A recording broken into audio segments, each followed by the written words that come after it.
Bonjour mes chers amis béliers, je vous souhaite en pleine forme et surtout en bonne santé. Je vous rappelle que mes tirages sont des tirages généraux, ils peuvent ne pas correspondre en tout point à la situation que vous vivez actuellement. Donc s'il vous plaît, ne prenez que ce qui résonne, ce qui fait sens pour vous et laissez le reste à côté. Nous allons voir quel est l'animal totem qui vous suit cette semaine et quel est son message. Et nous avons l'éléphant, comme disent les enfants, le nénéphant. Waouh, quel bel animal. Ici, ce petit signe, ils le mettent souvent ton sur ton. Hein. Il nous parle de l'action. Alors, on va aller voir dans le livre, parce que je lis toujours. Je préfère, parce que c'est dommage de passer à côté du message de ces cartes. Je vous lis la petite phrase. Notre puissance n'est pas notre aptitude à détruire, mais à transformer en lumière ce qui peut éclairer le monde. Qu'est-ce que c'est beau! Qu'est-ce que c'est beau! Pardon.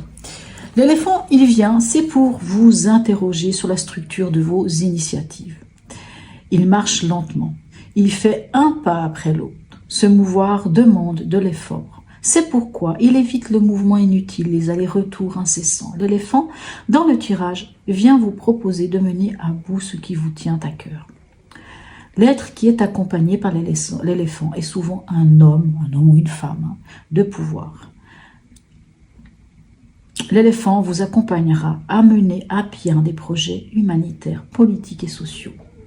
Il a la puissance pour relever les défis d'envergure. Ce qu'il vous propose, c'est de prendre sa place sur la terre. C'est beau, c'est très très très très beau. Attendez, je vais essayer d'avancer ça. Moi, j'ai l'impression que je vais juste être sûre qu'on est toujours dans le cadre, parce que bien sûr, j'ai bougé et je trouverais dommage de ne pas l'être. Oui, voilà, c'est tout bon, on y va. Allez, on va aller voir votre état d'esprit en ce début de semaine, mes amis béliers. On a la reine de Pentacle et la roue de fortune.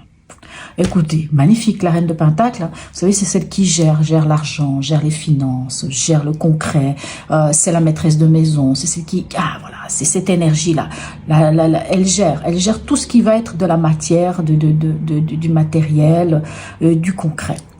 Elle est aussi très ancrée, hein. Et en fait, la roue de fortune, c'est démarrer un nouveau projet. C'est vraiment enclencher un nouveau cycle, c'est faire un virage à 180, c'est terminer avec des schémas répétitifs. Donc pour moi, ici, votre état d'esprit, c'est comme l'éléphant, vous avancez pas à pas. Et pas à pas, pourquoi? Parce qu'on a l'éléphant qui vous dit d'avancer à pas à pas, mais la reine de Pentacle, comme c'est une énergie qui nous parle d'être ancré, d'être très terre à terre, donc d'être vraiment proche comment dirais-je, oui, de la terre, c'est de marcher tranquillement, c'est de poser les choses, c'est de poser des actes concrets dans la vie. Et de poser des actes concrets va vous permettre d'avancer et d'entamer un nouveau cycle de votre vie. C'est extraordinaire. Alors, quel est votre défi de la semaine? On a le page de coupe et ici le 6 de coupe. Ok. Alors, je commence toujours par, je sais pas pourquoi, souvent je commence par celle-là, je sais pas. Le 6 de coupe, c'est la nostalgie. C'est du genre, c'était mieux avant. On regarde un peu en arrière. On a ce sentiment de nostalgie. Le 6 de coupe, c'est aussi l'enfant intérieur. Ici, on a le page de coupe.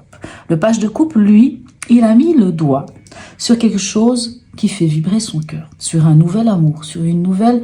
alors, amour, ça peut être un nouvel amour, certes, mais c'est surtout l'idée de ce qui fait vibrer votre cœur.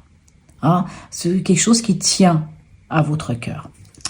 Pour moi, votre défi, comme c'est déjà dans votre état d'esprit, et puis comme l'éléphant vous dit qu'il est là pour vous permettre d'aller au bout de vos projets, de vos rêves, le page de coupe, il vous dit la même chose dans votre défi, c'est de prendre ce qui vous tient, à votre cœur, que ce soit un nouvel amour, que ce soit une nouvelle passion, peu importe ce que c'est, mais ce qui tient à votre cœur, de prendre ce qui tient à votre cœur et d'aller de l'avant. Et le 6 de coupe peut vous demander peut-être ce qui tient à votre cœur, c'est un projet que vous aviez depuis l'enfance, c'est-à-dire de vous connecter à votre enfant intérieur. Qu'est-ce qui vibre en vous? Qu'est-ce qui... souvent, moi j'ai envie de dire, quand on a un 6 de coupe, par exemple, des fois c'est intéressant de se souvenir nos rêves d'enfant.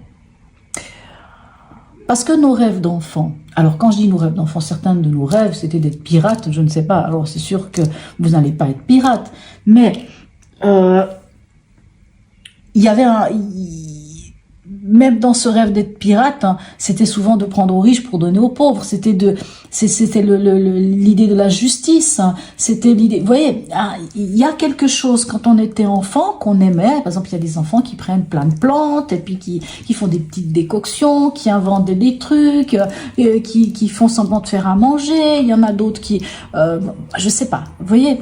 Et finalement, on se rend compte qu'avec le temps, ben, c'est quelque chose qui nous poursuit. Hein, ou qui est là. Hein, on aime toujours autant faire à manger, on aime toujours autant l'idée des plantes, des huiles essentielles. Et finalement, peut-être que c'est vers ça qu'on doit tendre. Vous voyez ce que je veux dire?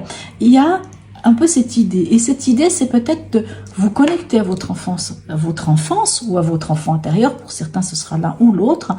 Et de se rendre compte que c'était ça votre idéal, c'était ça ce qui fait vibrer votre cœur et d'y aller. Au niveau émotionnel, sentimental et ou relationnel, on a le 4 de coupe et on a le 6 d'épée. Le 6 d'épée, je l'aime beaucoup. C'est une de mes cartes préférées. Alors je sais souvent les gens vont dire oui mais les épées c'est lourd. Oui les épées c'est lourd, c'est vrai très souvent, mais 6 d'épée c'est une carte extraordinaire parce que c'est une carte de transition. Et la transition elle va vers quoi? Elle va vers votre bien-être et votre stabilité émotionnelle. Parce qu'on a un 4 de coupe. Le 4 de coupe ici, émotionnellement, peut-être que vous vous coupez un petit peu de vos sentiments, de vos émotions. Vous avez besoin, je pense, mes amis Bélier, vous avez besoin de vous ressourcer. Vous avez besoin de prendre un temps pour vous, de vous replier sur vous-même, de prendre ce temps de vous connecter peut-être à la nature, peut-être aux sources. C'est vrai que ce 4 de coupe peut être un peu la mineure de l'ermite. On se connecte on se pose, vraiment on se pose. Pourquoi? Pour chercher cette stabilité émotionnelle, pour comprendre aussi ce qui se passe en soi et pour pouvoir, lorsqu'on revient de cet état, on revient grandi, on revient bien, on revient avec une belle stabilité, avec tout ça. Et comme je vous disais, ce 6 d'épée, c'est vraiment l'idée du mouvement. C'est on quitte un état pour aller vers un autre. On quitte une berge et on est au milieu de ce fleuve ou cette rivière. On n'est pas de l'autre côté de la berge, mais on y va. C'est aussi une carte ici, émotionnellement, peut-être qu'on vous demande de prendre du temps pour vous ici et de prendre de la hauteur ou du recul par rapport à une situation qui pourrait peut-être être difficile pour certains, émotionnellement. De prendre du recul, de prendre de la hauteur, de regarder les choses autrement. Hein. Voilà. Pour moi, c'est vraiment... Voilà, hop, on y va, on avance. Ici, au niveau pragmatique, qu'est-ce qu'on a? La reine de bâton et le monde. Alors, au niveau pragmatique, hein, la reine de bâton, c'est qui? Vous savez, c'est la mineure. Alors, elle, vraiment, c'est la mineure de l'impératrice. L'impératrice, ou la reine de bâton aussi, ben, c'est la personne qui est en mode séducteur, séductrice. C'est-à-dire que vous avez les capacités de convaincre. Vous avez la capacité de communiquer et de convaincre les gens. Hein, vous avez le charme nécessaire, la prestance nécessaire pour que lorsque vous allez communiquer, on va vous écouter. Ça, c'est une chose. Une autre chose avec cette reine de bâton, c'est que l'on sait d'où on vient. On sait où on en est et on sait vers quoi on veut tendre. On sait vers quoi on veut tendre, puisque ici, on a quelque chose qui nous tient à cœur et finalement, il faut y croire à quelque part. Et on a le monde. Le monde vous dit, prenez place.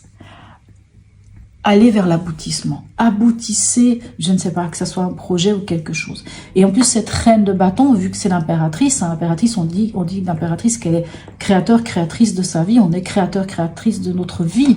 Donc vraiment, vous avez tous les éléments pour pouvoir vous épanouir. Hein. Le monde, c'est la dernière carte du tarot, donc on arrive à la fin du cycle, on arrive à l'apothéose, on récolte les lauriers ici, on récolte les lauriers, on prend la place qui nous est due, voilà. Donc pour moi, au niveau pragmatique, donc travail, argent, je ne sais pas, pour moi vous êtes en tout cas, alors je ne sais pas pourquoi j'ai employé le mot armé, je ne sais pas pourquoi j'emploie le mot armé, mais vous avez tous les éléments pour pouvoir vous accomplir.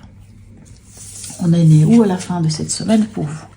On a le 4 de bâton Et on a le 6 de bâton. Le 6 de bâton, c'est aller vers la victoire. C'est se lancer dans la mêlée et aller vers la victoire. Et le 4 de bâton, c'est poser des bases solides d'un projet, de quelque chose, je ne sais pas de quoi, mais on pose des bases solides. Alors c'est vrai que ce 4 de bâton peut nous parler aussi de signature de contrat, hein, bien entendu, d'engagement, des choses, elles sont posées, on signe, le papier il est posé à plat et on signe. C'est poser la chape, je sais pas, la première, couler la chape pour une maison que vous voulez construire. Vous voyez, c'est ça. Et en plus, vous vous lancez. Donc, même si il pourrait y avoir, je sais pas pourquoi je dis ça, pourtant il n'y a pas de raison. Peut-être avec ce 4 de coupe, il pourrait y avoir un peu quelque chose qui pourrait sembler un peu difficile à un moment donné, ce besoin de prendre du temps pour soi. Mais pour moi, ouais, vraiment, je ne sais pas pourquoi je dis ça. Mais bon, vous êtes un signe combatif, hein, mes amis béliers. Hein, vous avez la planète Mars, donc c'est le dieu de la guerre aussi. Donc c'est peut-être pour ça que j'emploie le mot que vous êtes armé, mais vous êtes largement, pour moi, armé. Vous avez la reine de Pentacle, vous avez la reine de bâton. Les reines, c'est celles qui gèrent les choses, donc c'est pas une posture. C'est quand même une belle posture d'être en posture de reine. Donc vous avez tout ce qu'il faut. Dernier message pour vous ici du tarot des anges. Le messager de l'action, quelque chose de nouveau et d'excitant ayant trait à votre esprit créatif et à votre carrière se présente à vous. Vous êtes avide d'apprendre et vous avez hâte de vous mettre au travail. Même si vous êtes un peu inquiet, foncez, cette lame représente une personne, peut-être vous, créative, enthousiaste et fasciné par la vie, une personne prête à tout essayer. Vraiment. Alors, qu'est-ce que vous voulez de plus? Lancez-vous. Clairement, lancez-vous. Vers quoi? Il n'y a que vous qui savez. Hein? Vers cette nouvelle étape de vie ici, avec le 10, avec la roue de fortune, on entame un nouveau cycle. Voilà, mes chers amis béliers. En tout cas, n'hésitez pas à me laisser un message. Même un petit emoji, c'est toujours très sympathique. Et c'est aussi ainsi que cette chaîne vit, hein, c'est grâce à nos interactions. Likez, partagez, abonnez-vous si ce n'est déjà fait. Sur ce, je vous souhaite une très belle semaine, mes amis béliers. Et je vous dis à tout bientôt.